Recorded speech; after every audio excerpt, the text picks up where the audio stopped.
যিহেতু এইকেইদিন বহুত বৰষুণ হৈ আছে, বৰষুণ হোৱাৰ বাবে আমাৰ কাৰণে এটা খুব ভাল খবৰ, কাৰণ আমাৰ বাগানত মানে যিমান পোখা আছে চব পোখাবিলাক মানে ডাবুল হৈ যায়, আৰু বৰষুণ পালে কিনে নতুন পোখাবিলাকো মাৰিবৰ কাৰণে ভাল হয়, আৰু পাতবিলাকো ডাবুল হৈ যায়।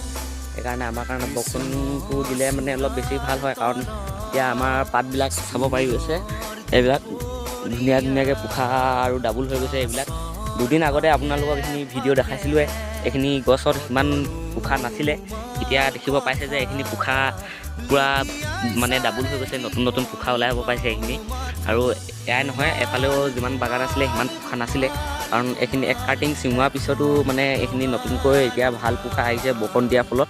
আৰু এতিয়া ৰ'দটো লাহে লাহে উলিয়াইছে, আৰু ধুমুহাবিলাকো দি আছে আমাৰ ফালে, গছ চছবিলাক ভাগিছে, আৰু চাহপাত গছো বহুত আমাৰ নষ্ট হৈছে, তথাপিও মানে চাহ গছত ভাল পোখা মাৰিছে, ভাল লাগিছে। আগৰ বছৰ আমাৰ সিমান চাহ খেতিত উৎপাদন হোৱা নাছিলে, সিমান আমাৰ ভাল নহৈছিলে, কাৰণ 6 টকা কেজি চাহপাত আমি বিক্ৰী কৰিবলগীয়া হৈছিলে।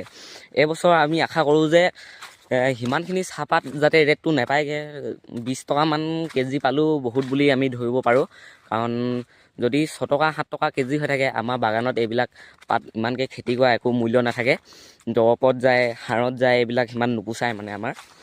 আৰু আপোনালোকৰ ফালে কিমান ৰেটটো নাজানো, কিন্তু আমাৰ ফালে এতিয়া আৰম্ভণি হৈ আছে 25 টকাকৈ, 25 টকা 26 টকা আমাৰ কেঁচপাত তুলি আছে।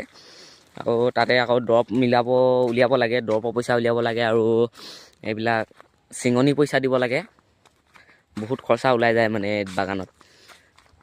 ঠিক আছে, আজি ভিডিঅ'টো ইমানতে সামৰিছোঁ, আৰু ভিডিঅ'টো ভাল লাগিলে লাইক কমেণ্ট শ্বেয়াৰ কৰি দিব।